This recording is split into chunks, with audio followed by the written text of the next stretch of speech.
Elixir em Foco, o podcast da comunidade brasileira de Elixir.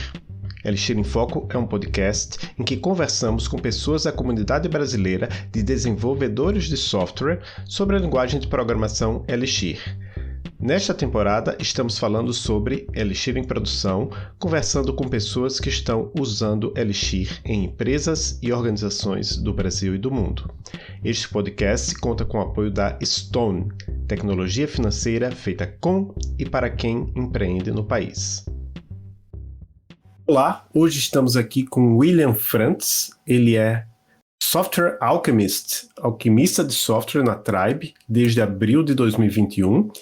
Antes disso, trabalhou na Magnetis, na Resolve, na Quero Educação, entre outras empresas. É bacharel em Ciência da Computação pela Universidade de Fortaleza, Unifor. Tudo bem, William? Boa noite, tudo bem. Muito obrigado pelo convite. Nós é que agradecemos você ter aceito. E quem está conosco também hoje é Letícia Silva, cientista de dados, professora de programação e criadora de conteúdo. Letícia foi criadora de conteúdo e facilitadora de aprendizagem no curso Vamos Aí, do iFood, organizadora do PyLadies, de Jungle Girls, Group Pi, Developer Student Club de São José dos Campos. Isso tudo eu peguei do LinkedIn da Letícia. Tudo bem, Letícia? Tudo bem, prof. Com você? Prazer estar aqui novamente. Prazer, né? A gente já conversou lá no Emílias Podcast. E agora novamente eu agradeço, né? A gente já agradeceu antes da gravação. Agradeço a sua presença aqui para nos ajudar e também ser um pouco entrevistada nesse episódio especial do Elixir em Foco. E eu passo a palavra a Cristine. William, como que você conheceu o Elixir? Como que foi o começo da sua jornada com a linguagem? Teve dois momentos muito importantes para mim no Elixir, que foram em 2015, mais ou menos, eu ouvi falar a primeira vez sobre Elixir. É uma tecnologia que está nascendo, envolve muita concorrência, vai ser meio que o futuro do desenvolvimento web. Eu ouvi isso de uma pessoa que era muito, muito querida para mim, que eu admirava muito. Hoje em dia é o Varela, né? No caso, hoje em dia ele trabalha na Udemy, não sei como que fala. E aí em 2017, mais ou menos, eu lembro que nessa época, em 2015, eu fiquei, vou dar uma olhada, mas não sei se é muito meu lance, tava muito difícil de entrar na minha cabeça, eu falei, vou continuar com o meu PHP aqui que tá safe. E aí em 2017, eu lembro de ter assistido uma talk do João, o João Noteu, do Twitter, que é um dos organizadores da Elixir Brasil. E ali foi quando muita coisa fez sentido na minha cabeça de eu preciso migrar para isso, preciso começar a me dedicar nisso, sabe? Eu lembro que em 2015 eu deixei passar essa como que eu posso dizer, esse mergulho no Elixir, então não vou deixar passar de novo. E aí foi aí que eu comecei, foi com a talk do João Noteu, em 2017, ele falava sobre metaprogramação, se eu não me engano. E aí ele mostrou muita coisa que eu já tive. Eu consegui assemelhar algumas coisas com meu período ali de faculdade, C++ e tudo mais, e eu fiquei, nossa, fantástico. Então eu gostei bastante. Nossa, então você já começou pela parte de metaprogramação, porque geralmente o pessoal acaba entrando no mundo de Elixir pela BIM, enfim, processos, etc. Então é uma curiosidade, achei curioso. A questão da BIM chamou muita atenção também. Eu lembro de de umas perguntas que teve nessa talk, foi de uma pessoa que ela era desenvolvedora de uma tecnologia que usava JVM, e eu lembro muito claro dessa pergunta porque me marcou. A pessoa perguntava assim, mas tem um problema muito grande na JVM, que é a questão de garbage collecting. Como que funciona isso na BIM? E aí eu lembro do Noteu respondendo, né? É muito simples na BIM porque são processos muito pequenos, é muito fácil, muito barato você criar, spawnar um processo e depois destruir aquele processo. Então, sim, essas coisas também marcam bastante, mas acho que foram mais as coisas que eu consegui assemelhar que me fizeram dar o primeiro pontapé, sabe? Então, coisas que eu já tinha visto ali, criar macro em Elixir não era semelhante a criar macro em C++, por exemplo, mas a ideia de metaprogramação, ela segue um conceito linear, né? É sempre parecido. E eu lembro que era muito difícil você conseguir fazer... eu acho que é contra-intuitivo, talvez, você fazer uma metaprogramação no PHP, por exemplo. Então, eu lembro que isso me chamou muita atenção. Mas não sou um programador de metaprogramação, por exemplo, mas me ajudou a dar o primeiro passo. Só uma coisa, você falou ali, spawnar um processo? O que é isso? Criar um processo, desculpa. Não Criar um só processo. que você está se Dar referindo vida a um processo. à função spawn, né? Que Isso, cria um processo. exatamente. Já estou aportuguesando. Quem joga sabe. Vou spawnar um bot ali. E profissionalmente, William, foi nessa época também que você começou a trabalhar com Elixir? Qual que foi sua primeira experiência profissional? Como que foi assim como que você chegou assim, você fez essa transição do estou aprendendo, estou estudando a linguagem para eu vou trabalhar com ela? Eu comecei a trabalhar nessa época, em 2018, na viradinha de 2017 para 2018, comecei a trabalhar naquela educação e aí eu lembro que lá existia Elixir, o pessoal usava Elixir, eles até estimulavam muito a comunidade de Elixir, eles tinham um evento chamado Elixir Day, que é aqui em São José dos Campos, e eu participei da edição de 2018, inclusive, também, e aí nessa época eu já estava querendo engajar no Elixir, e já estava também querendo engajar no Ruby, eu não estava muito definido ainda, tipo, quero ser somente Elixir, como eu estou hoje em dia, por exemplo, mas eu estava muito, quero saí um pouco de onde eu tô, ver coisas novas e comecei a trabalhar com Ruby, comecei a trabalhar com Elixir, só que era muito mais Ruby do que Elixir. E aí, desde então, eu venho cavando, assim, oportunidades de ter um projeto somente em Elixir e cuidar disso como se fosse meu filho. Certo, e aí você chegou na Tribe, né? O que é a Tribe? A Tribe é uma escola de desenvolvimento. A gente ensina pessoas a se tornarem pessoas desenvolvedoras, faz todo esse processo de acompanhamento, aulas e tem todo o pós também, né? Quando a pessoa termina o curso, a gente faz uma mentoria e ajuda com que ela encontre uma vaga de emprego, pagando um patamar mínimo que a gente define. Como é que a Tribe usa Elixir? Atualmente a gente usa Elixir. A gente usa para força do hábito falar Elixir. A gente usa para tudo que é relacionado a back-end. A gente tem poucos projetos, uns 3 projetos que envolvem outras tecnologias que não são Elixir, mas fora isso, o resto tudo é em Elixir. E aí nós temos projetos que são APIs, né, no back-end, temos um projeto relacionado a Machine Learning, por exemplo, a gente até deu início na biblioteca do Neo4j, que é um adapter do Ecto para Neo4j, onde a gente faz todo um mapeamento de requisitos que a pessoa está aprendendo, junto com a pessoa, aquela pessoa aprendeu tal requisito, e a gente vai criando meio que uma árvore neural ali dentro, e depois a gente consegue gerar outputs sobre isso, né? Gerar umas saídas relacionadas a aquela pessoa está aprendendo muito disso aqui, mas não está aprendendo tanto disso aqui, então como que a gente consegue melhorar isso? Acho que esses são os maiores casos que a gente tem hoje. E por que o Elixir é bom para a Tribe?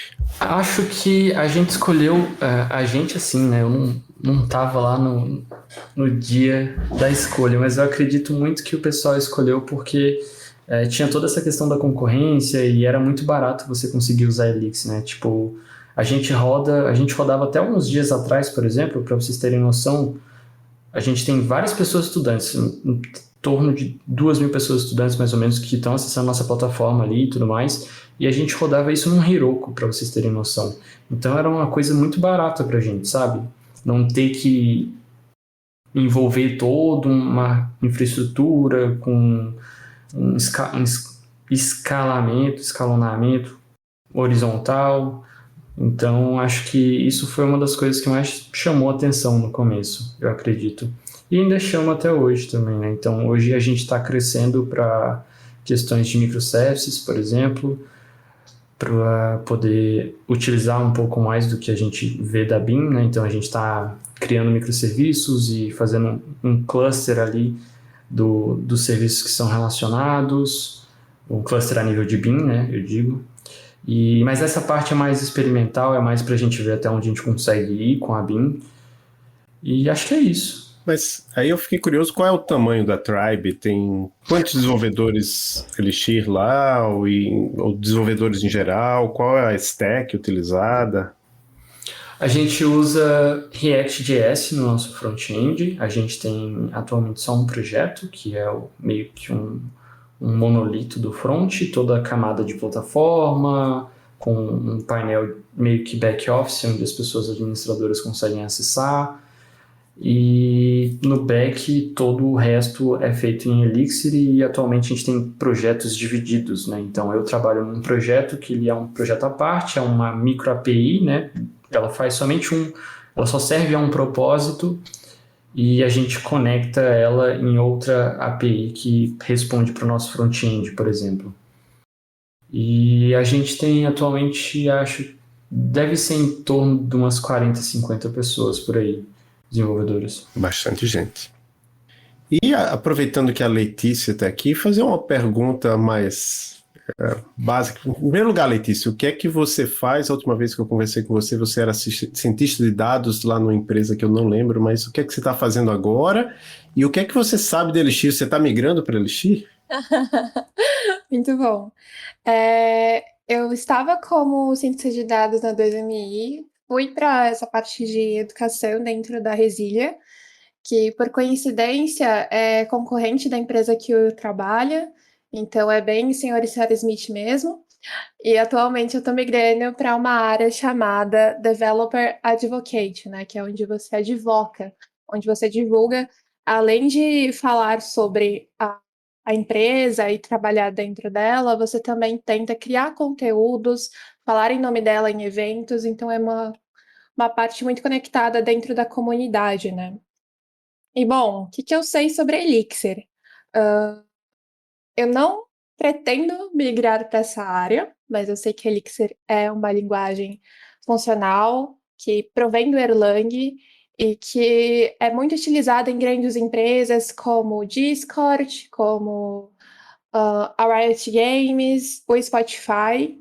E também sei que tem algumas coisas que diferem muito do Python, que é a linguagem que eu sou acostumada, mas a gente tem o costume de conversar muito sobre. Então, eu sei, por exemplo, como que funciona o deploy de uma aplicação dentro do Phoenix, né, que é um framework do Elixir, porque eu já fiz esse processo com o Will. Entendi 100%? Obviamente que não, porque não é minha área de atuação, mas tentei conseguir colher ali do meu lado, né? E também sei que o Elixir ele vem para entregar escalabilidade para as empresas, que é uma coisa que difere muito do que querem fazer com o Python. Né? O Python ele é muito utilizado para a parte analítica, para números, ele é muito bom para isso. E o Elixir é muito bom para quando você precisa ter um site que milhares de pessoas consigam acessar e esse site não caia. Então, eu entendo muito desse lado, mas se você me perguntar como que cria uma função, desenvolve um site, eu não vou saber fazer de primeira, mas eu sei declarar um Hello World, entendeu? Isso é o meu básico. E que agora, nesse final de semana, a gente está gravando agora em 20 de setembro, teve o Programaria e você estava bastante envolvida no Programaria. O que é o Programaria? Qual o seu envolvimento com esse projeto? Programaria é uma iniciativa fundada pela Yana Chan e tem o intuito de inserir mulheres dentro da programação, né?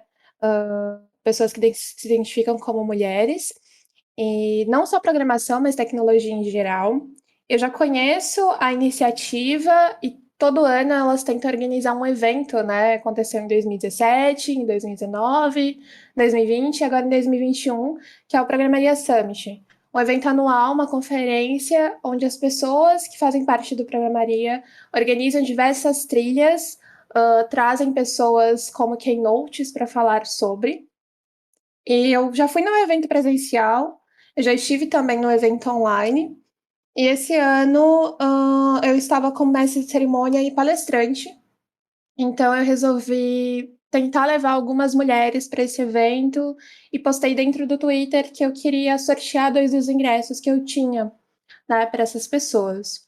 Acontece que isso escalou, olha o Elixir atuando novamente, de uma forma que eu não imaginava.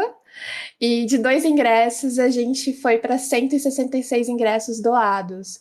Então, foi uma ação assim, muito grande, que eu fiquei super feliz, porque a gente conseguiu colocar muita mulher para assistir palestras extremamente importantes, desde trilhas técnicas sobre IA, sobre dados, front-end, back-end, até keynotes falando sobre pornografia da dor, sobre o amor da perspectiva de Bell Hooks, então a gente trouxe não só a questão tecnológica, mas a questão muito humana também, que deveria existir dentro de tecnologia para mulheres que estão principalmente iniciando dentro da área ou fazendo transição de carreira.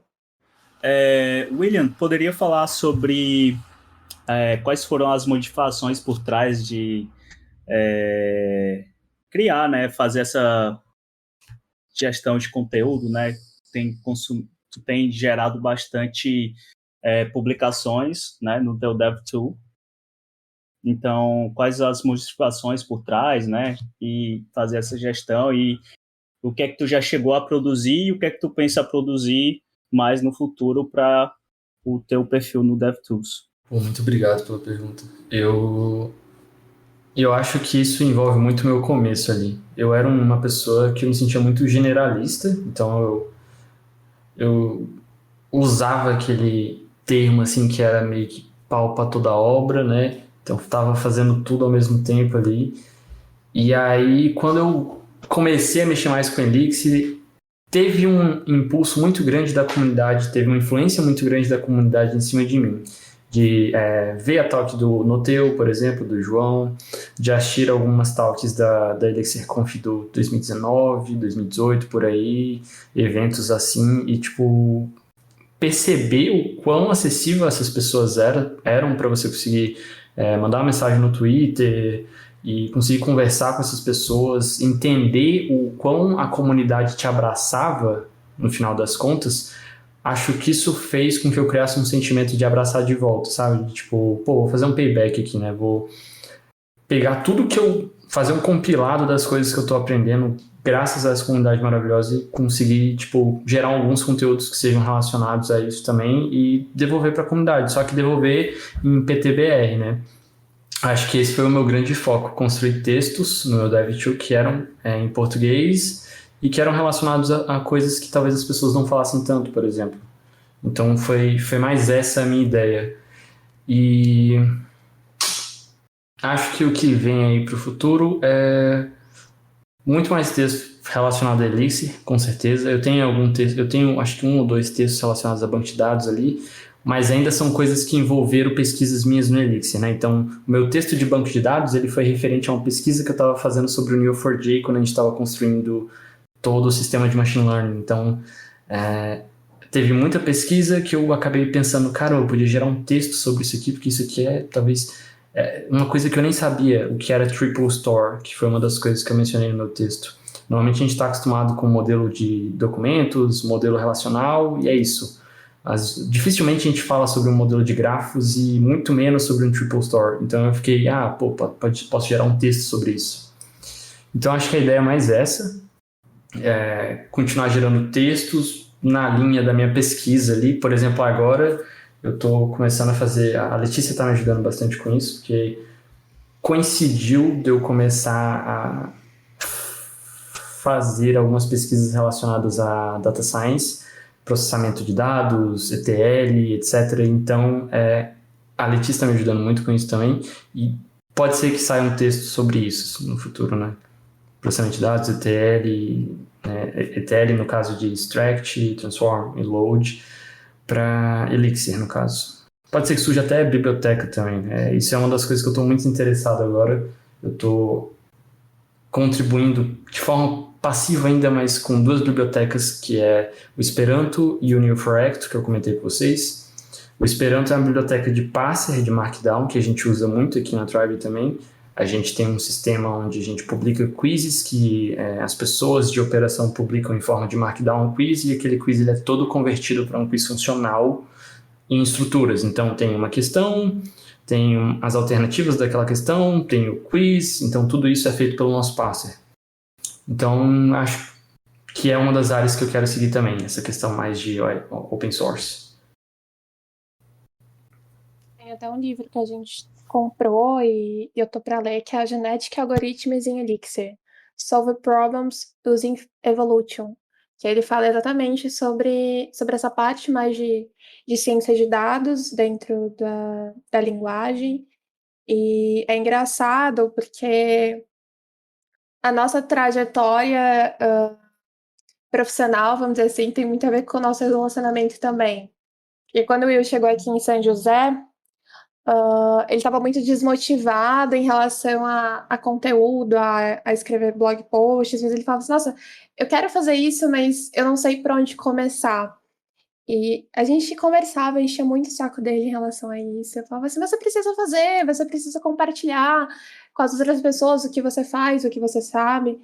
Mas eu sempre acho que, pelo menos a minha prioridade, e eu acredito que seja um pouco da dele também, é compartilhar isso com as pessoas que não têm acesso. Então, fazer conteúdos em português impacta muito nisso, porque muitas vezes as pessoas elas não têm esse background, elas não tiveram acesso a um estudo de inglês.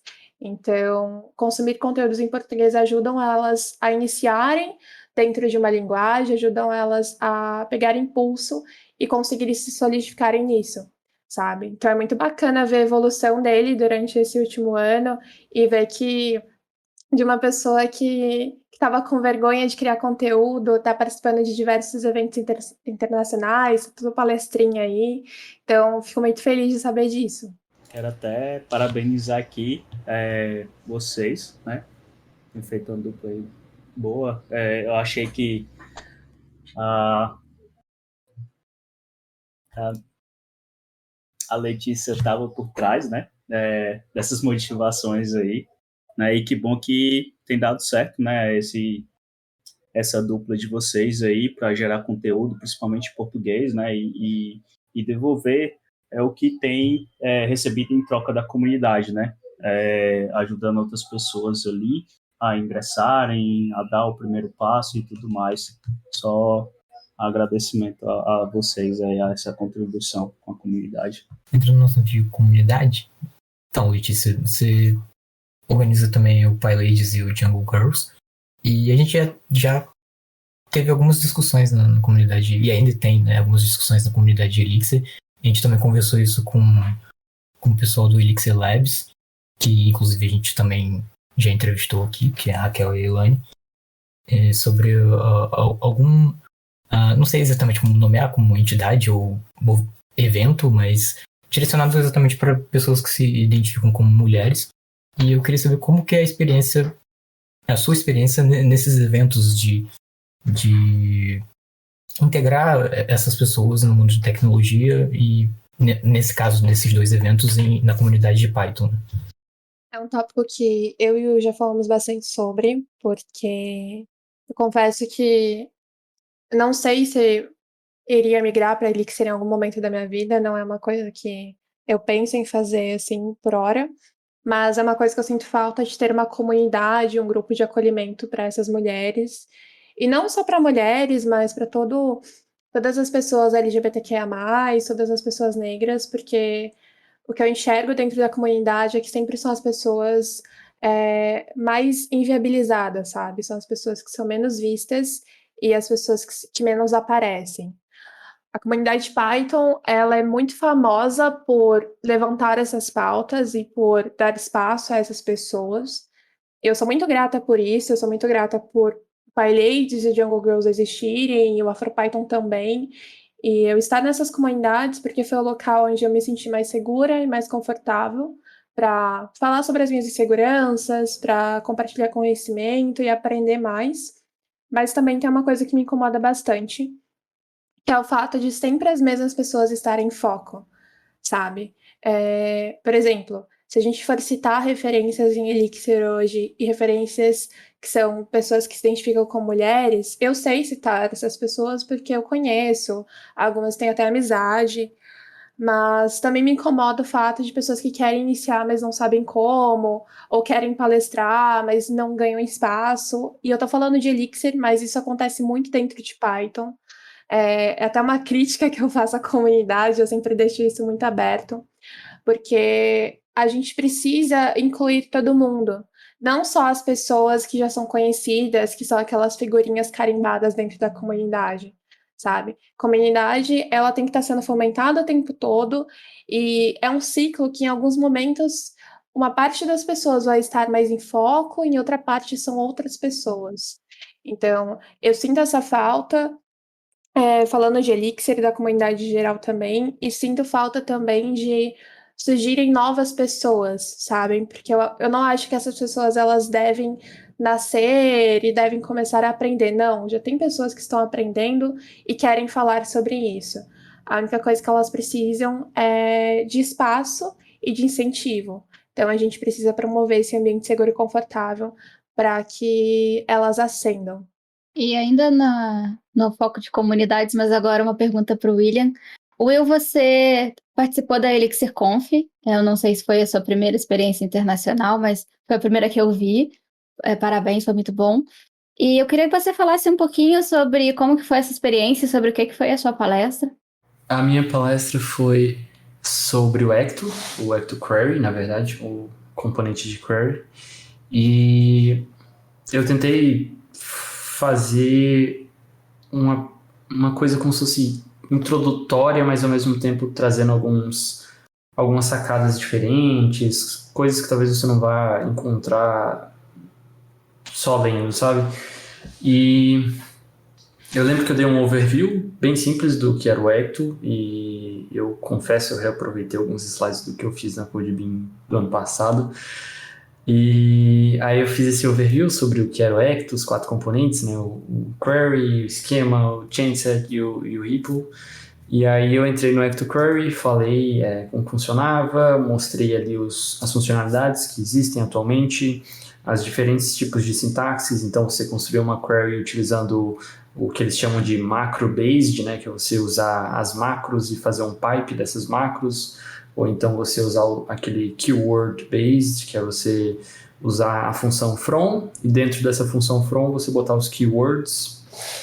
E aí trouxe alguns exemplos também, exemplos relacionados a fazer uma query muito simples, e aí fazer uma query com associação, e aí fazer uma query com uma associação a mais, e depois você fazer uma subquery trazendo somente top 5 comentários. Acho que foi esse o exemplo que eu dei, não me lembro de cabeça agora.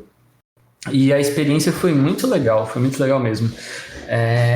Eu sou uma pessoa que eu costumo, como que eu posso dizer, eu costumo ficar pensando o tempo todo como que eu posso fazer uma coisa melhor. E eu penso tanto que chegou um dia antes da tal que eu estava sem os slides ainda. Então eu comecei a fazer os slides. E aí eu falei pra Letícia, amor, pode dormir que eu vou virar à noite. A minha talk já era 6 horas da manhã, sabe, aqui no horário do Brasil, era 11h40 lá, era 6h40 aqui da manhã. Então eu virei à noite fazendo os slides, e eu já tinha passado 3 meses pensando já como que eu ia montar os slides, e aí eu acabei reaproveitando os slides que eu usei da CodeBeam, dando uma remontada aqui, tirando algumas coisas, botando outras, pensando em exemplos e referências para trazer. Acho que o maior trabalho foi conseguir pensar em como que eu iria botar isso para fora em inglês, que é totalmente diferente, né, de você fazer uma apresentação em português. Até se eu for fazer uma piada, eu não posso fazer uma piada que faz sentido aqui no Brasil, porque talvez não faça sentido lá fora. Então, eu passei muito tempo pensando nisso, até chegar a hora que eu cheguei lá e falei, não, é isso aqui que eu vou apresentar. Isso já era 5h pouco da manhã. Então, quando eu terminei todo esse processo, eu fui assistir o evento e tentar não morrer de ansiedade para apresentar a primeira vez em inglês. Sim, foi a primeira vez. E muito obrigado. Eu acho interessante porque eu me lembro que, eu não sei se foi no começo do mestrado, eu acho que foi na época do mestrado, que significa muitos anos atrás, talvez antes de muitos de vocês aqui terem nascido, mas eu li um artigo que o cara falava assim, olha, elaborar slides é um processo parkinsoniano. Isso quer dizer o quê? Que se você alocar uma semana, você vai passar uma semana elaborando slides. Então, deixe para a última hora. Se você deixar para fazer 1 hora antes, você consegue fazer em 1 hora. Mas eu não sigo isso à risca. E William, você disse que foi a sua primeira experiência, mas a gente sabe que você também vai palestrar na CodeBeam América daqui 1 mês e um pouquinho. E nós temos também a Raquel Curioso, que nós já entrevistamos aqui, ela está no comitê do programa, e a maravilhosa Alda Rocha, que é assim fenomenal para a comunidade de Elixir e que vai estar lá também como keynote. E eu queria saber como que está sendo essa preparação, sobre o que vai ser a sua palestra. Os slides também vão ser assim na véspera? Olha, os slides não vão poder ser na véspera, porque dessa vez é uma palestra em dupla, né? Eu vou fazer com o Vitor Caciquinho, que é um colega aqui da empresa. E aí vai ser a primeira experiência dele e foi muito legal puxar ele assim pra tipo, pô, vamos submeter e seja o que Deus quiser, segura na mão de Deus e vai. E aí o pessoal aceitou e aí no dia que aceitaram ele ficou, eita, aceitaram, velho, e agora? Então acho que vai ser muito legal esse processo de me reunir ali com ele e montar os slides e pensar como que a gente vai palestrar, como que vai ser dividido, etc. E acho que para essa segunda experiência eu estou um pouquinho mais calmo com relação ao inglês. E nós vamos falar sobre muito do que a gente fez no projeto do Skill Tree, que é o que a gente chama de árvore de habilidades, e junto com o New4Act, que é a nossa biblioteca, né? Então a gente vai tentar trazer ali um contexto do qual que era o problema que a gente tinha, que era um problema de conseguir avaliar a proficiência de pessoas estudantes com as poucas informações que a gente tinha, até um ponto da gente conseguir dividir a nível molecular os requisitos de a pessoa está estudando HTML. Então ela precisa saber ali o que é tag, etc., até onde vai, e a gente ter tudo isso mapeado numa árvore de habilidades, e essa árvore de habilidades está usando uma biblioteca do New4Act que a gente fez. Então acho que a gente vai trazer o contexto do problema, apresentar as soluções que a gente trouxe e falar um pouco sobre a questão do ponto final ali, a cereja do bolo, que é o algoritmo de machine learning também, né? Então a ideia é essa. Foi bem interessante isso que você falou de aplicar e esperar a resposta e agora o que faz, porque foi assim que eu apliquei também, tipo, não, vou aplicar, não vai dar nada. E, inclusive, eu só queria comentar um negócio. Vocês comentaram sobre a maravilhosa Alda. A maravilhosa Alda e o Noteu vão estar conosco no próximo Botequim. Acho que exclusividade aqui, vão estar conosco no próximo Botequim. Em primeiro lugar, dizer que que legal, né? Tem 2 pessoas aqui que vão palestrar na CodeBeam América, né? Então, e você já palestrou na Elixir Conf EU.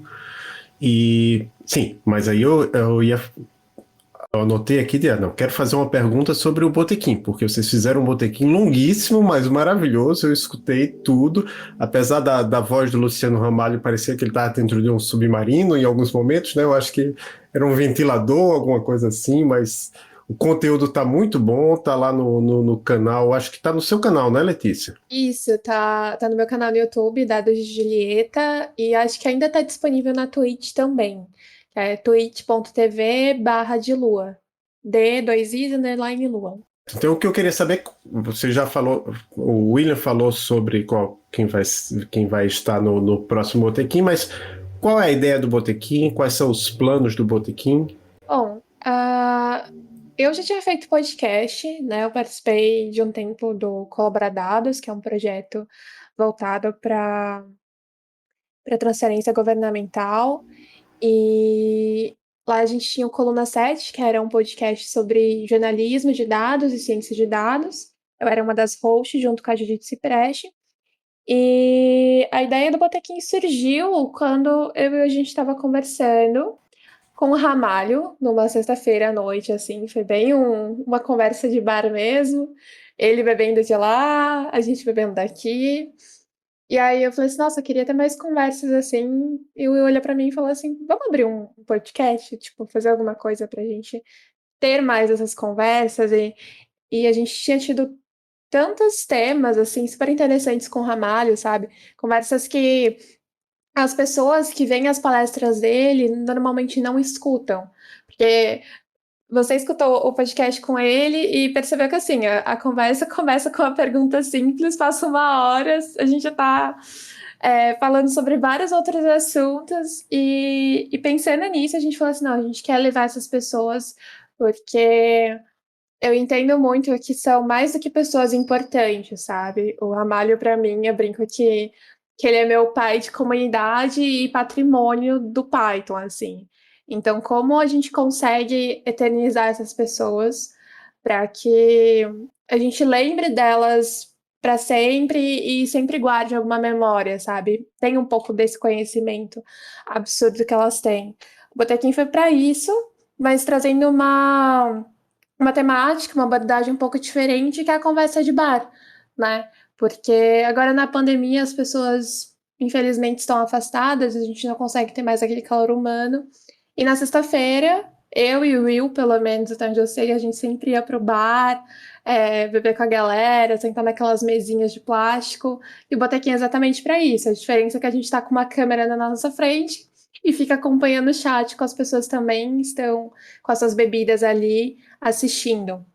A ideia de trazer a Alda, o João e o Baby Elixir foi porque Elixir Brasil tá chegando e são pessoas que a gente admira muito. Assim, eu não tenho tanto contato com o João, mas a Alda eu já conheço de alguns anos. E a gente quer que eles contem as suas histórias, falando sobre o Codamos, mas também falando sobre a Elixir Brasil e a importância, sabe? Porque eles fomentam muito a comunidade, tanto dentro quanto fora do país. Então, eu acho que é uma forma de eternizar esses momentos, assim como a gente está fazendo aqui no Elixir em Foco, e lembrar sempre dessas pessoas com muito carinho. Eu tenho uma pergunta aqui para Letícia, no caso são duas, né? A primeira é a seguinte, eu vi que você chegou a postar na sua conta no Twitter sobre a ideia, né, a concepção do seu canal, até realizar ele, né, tirar esse projeto do forno ali e tudo mais.